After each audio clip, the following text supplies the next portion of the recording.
everything changes.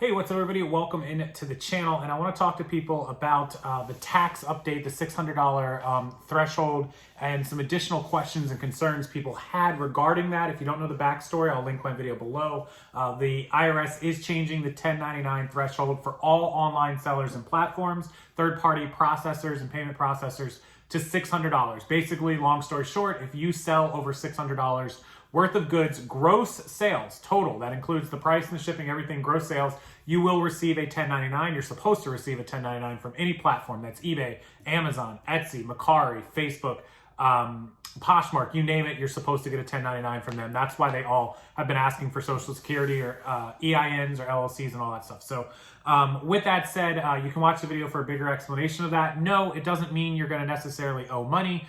It just means that you need to report. But that has always been the rule. If you make more than $1, you're supposed to be reporting. A lot of people didn't. They thought you had to hit 20,000, which was the old rule that ends this year. No, you still had to report no matter what the amount was. But now that everyone over 600 is going to get a 1099, it just makes it riskier and more difficult to get away with not reporting. So anyways, watch the video. You'll understand after this is done. With that said, this is the point of this video, and it's being scared to spend money. It's being scared to do things because a lot of people are uneducated or inexperienced on what things actually cost. So let's start with the tax liability issue, and I want to get into other things like investing in the business and equipment and things like light kits and cameras and all this sort of thing. But first is the taxable amount of your profits, your federal income tax. So a lot of people were scared because they sold $10,000 in stuff. They didn't hit the $20,000 threshold, and they were terrified, of reporting. The majority of people don't report taxes because they don't want to pay the bill or they can't afford to pay the bill. But think about it this way. Let's say that you did do $10,000 in sales, right? And you probably profited around 50%, right? A lot of us work on 50% margin. I'm just throwing it out there. But let's just say you only made $5,000 in profit, which is all that you're actually taxed on. You don't get taxed on your gross amount. You get taxed on your profit less all of your expenses and deductions. So $5,000 is what you owe taxes on, not $10,000, right?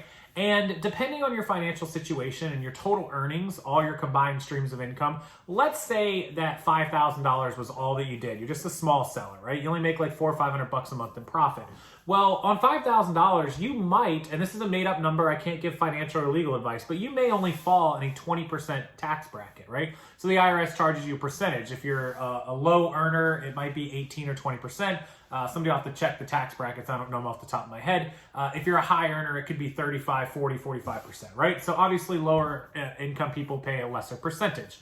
So let's say it's 20%. It might even be lower than that. But on $5,000, if you owe 20% taxes, your bill would be $1,000, right? But wait, there's more. You get to deduct and take expenses towards like part of your cell phone bill or part of your internet bill, or maybe your home office, like I have a home office here.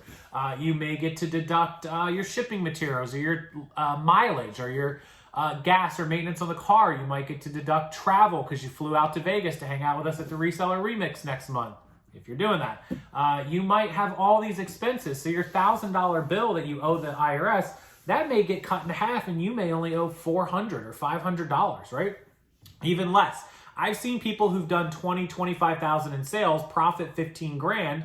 Their taxable liability was like 22% and they owed like $3,200. And after all their expenses and deductions that are all legitimate, 100% legal, they only owed $300, right? So somebody that only does 10,000 and has a $5,000 taxable liability on their profit may end up owing nothing or actually getting a refund. And then you have a reported income that you reported to the IRS, and you either paid the little bit of money you do owe, or you didn't owe anything and you broke even, or maybe it's $50, who knows? And now you can use that tax return as proof of income to get a loan, maybe get a credit card, maybe get a car loan, maybe put it towards your house loan. Maybe you and your husband are trying, or your significant other are trying to get a house loan, and you're able to contribute an extra $500 or $1,000 a month to the income, and it helps you get approved, or whatever it might be, right?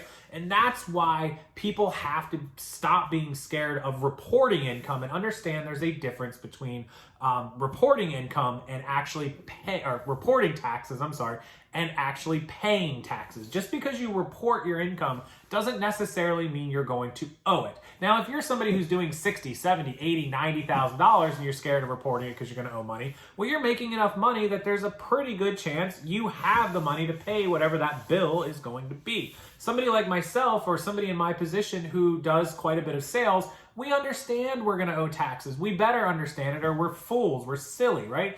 We have to put money away, $500 a month, $1,000 a month, put that away into the bank to pay the taxes when it comes due. You know, you send them a little bit quarterly. Every quarter you send them $1,000, $2,000. At the end of the year, it's $8,000, and then, you know, we pay our bill. And so that's how it works. But don't be afraid to report income, especially if you're under $20,000 in gross sales. Chances are you're going to owe very little on the profit, if anything. Now, again, I can't give you legal and financial advice, but I've seen enough tax returns and enough sellers report their taxes. I actually did a poll way back when I said, anybody who did less than $20,000 in gross sales, what was your profit and how much in taxes did you pay based on your situation?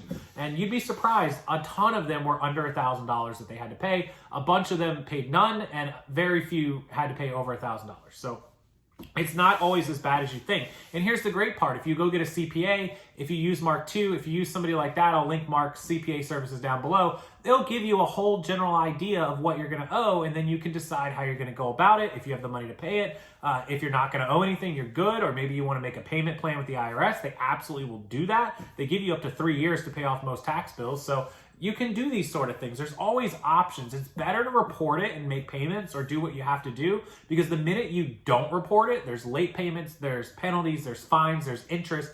And if you become a habitual offender, or it's a huge amount, or if they know you are knowingly not reporting it and doing that, it becomes tax evasion and you can go to jail. So it starts off with, you know, the penalties and the fines and the late fees and interest and all that crap, and your $500 little bill turns into $800 and $1,200 and all of a sudden a couple $1,000, and you dig that hole deeper, and then eventually it becomes, you get to go to jail, Wesley Snipes style, right? So don't be that person. It's really not worth it, and it's not as bad as you ever think it's going to be, trust me. So the second part of this that I wanted to cover is spending. So don't be, A, scared to report, and B, don't be scared to pay what you have to pay to keep yourself out of jail and out of a bigger hole. If you don't have the money, set up a payment program. The second part is equipment and investing in the business. I promote the thermal printers here all the time. They're linked below to the regular one and the wireless one that we use. We have both of them. They're downstairs. I don't have them here, but you guys know what they look like. I'll try to put a picture up. But the reason is because a lot of people are like, oh, I don't want to spend $150 or I don't want to spend $200 on a new printer because I don't do enough business, or I don't have the money, or it's not worth it, or I don't think I'm going to save. All of a sudden, you guys do the reverse math, like, okay, I'm spending, I'm buying a toner every 3 months, 4 times a year. They're $25. I'm spending $100 a year on toner. I've got to buy paper. I got to do this. I got to do that. Meanwhile, I could have spent $150 on a thermal printer, which A, would save me that $100 in toner, and B, is going to print faster, save me time, which is going to, free up time for me to make more money. As I grow, as I scale, I'll need faster. Not to mention, maybe I could do it wirelessly. There's all these things that as you build, as your business gets bigger, now instead of saving $100, it's going to save you $200 or $300, and you should have bought that thermal printer, or you should have bought, a nicer set of Wi-Fi lights. I use Wi-Fi lights now instead of the photo studio lights, which the Limo Studio and the softbox lights, you guys know the big ones I had in the corners and everything, they're downstairs as well, were great, but they take up a lot of room. They're big. The light bulbs tend to go out on them. I've already replaced like 2 light bulbs. They were like $20 a piece, so I spent $40 extra on light bulbs. Don't get me wrong, they're a fantastic light kit. They're only $80 or $90. They're linked below as well. But now with my new light kits that I've now had for a little over a year, I think, these things don't go out. The light bulbs don't go out. They're LEDs. They shine better. They make better pictures. They're more mobile. These things are super lightweight. I can just grab them, plug them in anywhere. They're completely Wi-Fi operated, so I can control these things from my app on my iPad. If you look behind me, there's a controller for them. And then if you look at the lights, I can literally just turn them off and turn them back on. I can dim the brightness on them. I can make them super bright, bring them back down. I can change the color on them. Kind of hard to see, but I can. So I invested in those, even though they were 125 bucks a piece. I paid $250 for the set. And that's because they just save me time. They're not going to break. I'm not going to spend bulbs. It's an investment in the business. Same with buying stuff like, you know, a nice camera, having a good camera rig setup. If you're going to go out filming or doing thrift hauls or Goodwill videos, you know, buying a nice thumbnail to store all your stuff. There's all kinds of reasons to invest in the business, and never be scared to spend money to do it. Ever. Always calculate the rates, but never be scared to spend that money. Yeah, so we call those investments in the business, obviously for, you know, obvious reasons. You're investing in yourself. The other great thing, the whole tax liability that I just talked to you guys about in the beginning of this video, is the exact reason why investing in yourself is not just a direct ROI, return on investment, for the equipment that you're buying, like a nice iPad to do work on. Maybe you want to take this to use this to take photos or list on, or a nice camera, you know, or a nice printer or light kit or whatever. It's also because what you spend on those items is tax deductible, right? You can deduct off those other taxes to save yourself additional money. So never be afraid to spend money. Don't be afraid to spend money on things that you know will make life easier, make your business easier, save you money, be tax deductible, make things faster, and help you to learn things. I spend money on educational material all the time. I pay people for different things, like I don't know how to fly a plane, so I'm going to pay somebody to teach me how to fly a plane. I don't know how to do PowerPoint. I'm going to pay someone to teach me how to do PowerPoint. I'm making these up. I totally know how to do PowerPoint, but I don't know how to do Photoshop or whatever it is. I'll pay, because instead of spending, yeah, I can learn how to do it on Google and YouTube for free, but if it's something I can learn for 20, 30 minutes, yeah, I'll spend some time and research it. If it's going to take me days, hours, weeks, whatever to learn something, I'll just pay someone to teach me faster. Time is money, guys. Value your time and value your money. And anything you can invest in that will save you time, save you money, and speed things up is absolutely worth you at least considering. Write it down. Do the pros, do the cons, do how much money this cost you versus how much this one cost you. Compare it, and then make the decision based on that. And again, in my Facebook group and a lot of these YouTube channels, people give you the answer. Like, yes, a thermal printer is absolutely worth your time and money. It's 100%. The ones we use down there, we don't care which ones you use, as long as you use one. You want to buy one on your own, go do it. You want to buy one from one of the links, great, do that as well. But just get one, just do it, right? So I'll leave you guys with that. Make sure you're not scared to invest in your business, invest in yourself, and make money that makes sense. So with that, have a wonderful rest of your afternoon. Like the video if it helps you out, subscribe to the channel, and I have a couple more videos coming for you in the next couple of days. Thank you, everyone, and I will see you next time.